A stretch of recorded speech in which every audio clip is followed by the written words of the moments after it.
What is a HELOC? HELOC stands for Home Equity Line of Credit. When you own a home, the equity is made up of how much you put down and how much you have paid on the home since you bought it. And equity varies. Equity increases every time you make a payment, and it also increases when the value of your home goes up. For most people, your home is your most valuable asset. The only problem is you can't use that asset unless you sell your home. That's because your home's equity is illiquid. Essentially, it's money you have that you can't access. There is more than one way to access your home's equity, but doing something like a cash-out refinance will affect your first mortgage interest rate. With home interest rates being what they've been, many people don't want to do a cash-out refinance, but they do want to access their home's equity to utilize it in other ways. This is where a HELOC comes in. Long story short, you can use a HELOC to unlock your net worth. Marshall, Jake, and Grant, who all work here at Stewardship, have gotten a home equity line of credit in the last few years, and I sat down with them to find out how they feel about the situation. I don't know much about them, so. Me either. So I got a HELOC for several reasons. One, I had student loans that were in income-based repayment plan, and because of my income increasing, my payments were increasing. And I knew with the equity in the house and the HELOC, I could go ahead and do a HELOC, get money to pay off my student loans. So that is what I did. So we got a HELOC in 2021, and that the reason was because we were doing a big remodel on our house. We bought the house in 2020, so there's increased equity. So we're looking at options on ways to tap into the equity. So I got a HELOC because when I purchased my home, I had to put a large down payment because I wanted to keep my original first mortgage below a certain threshold. But I wasn't excited about putting that amount of assets into the house to buy it. So I got a line of credit to access that money back. So what I did with the HELOC money was I invested it.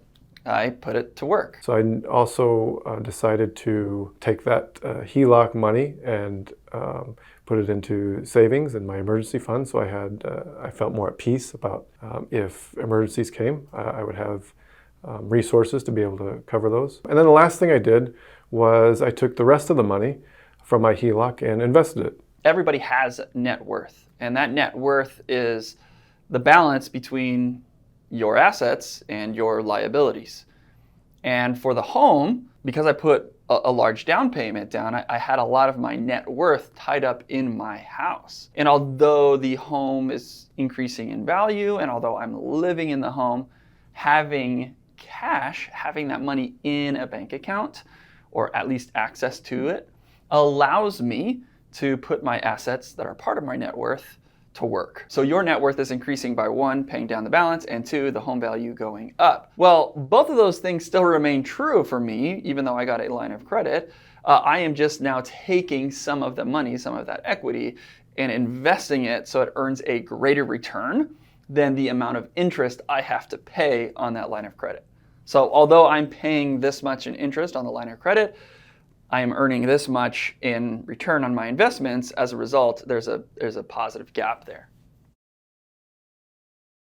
Yes, because the payment is based on an interest rate, which is variable. And since the Fed was raising rates all throughout 2022, payment probably doubled. So when I got into my HELOC, my rates were pretty good. It was before the Fed started increasing rates at a rapid pace. Unfortunately, my payments have more than doubled, which they were, let's say, $600, $650 when I got the HELOC. Now this last month was just over $1,500. So it's increased a lot. So yeah, the Fed did increase interest rates. So what I was paying for the interest on that line of credit was this. It has gone way up. And what I was getting in return on the investment, even the market, has gone down a little. So that margin isn't very good.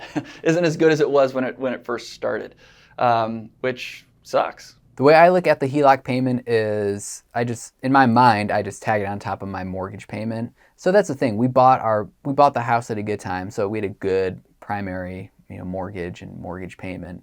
Do I love that it doubled? No, but I'm not overly concerned about it. I didn't even know what the payment was exactly. Even if you put them together, like we're still at a good spot with how much the total mortgage payments are in relation to our income. So for us, it's fine. I'm not as comfortable with it now, I guess, if you will, than I was when I first got it. I don't like that the interest has gone up as much as it has. I'm looking forward to when the interest rates go back down. That's a really good question. I would say right now, the answer to that would be yes, I'd do it again. It was worth it for me to pay off my student loans. It was worth it for me to have more resources for emergencies and more peace of mind with that money. And it was worth it for me to invest. It sucks that it's happening now. I don't love this, but it's part of the plan. And I knew it was coming at some point, and I do not regret this plan. I know for a fact that over a 10-year period that this plan that I'm doing, getting access back to that money from the down payment I put down and investing it, I'm going to have a much larger return on the investment than I will end up paying in interest on that HELOC over that 10-year period.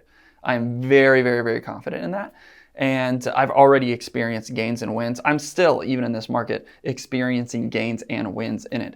I would like for those gains and wins to be bigger, and I know they will over that 10-year period, and I don't regret it at all. I think the HELOC was worth it for us. I mean, the alternative is we could just saved up money to do the remodel, which means we wouldn't have been able to do the remodel probably for, probably even for a few more years.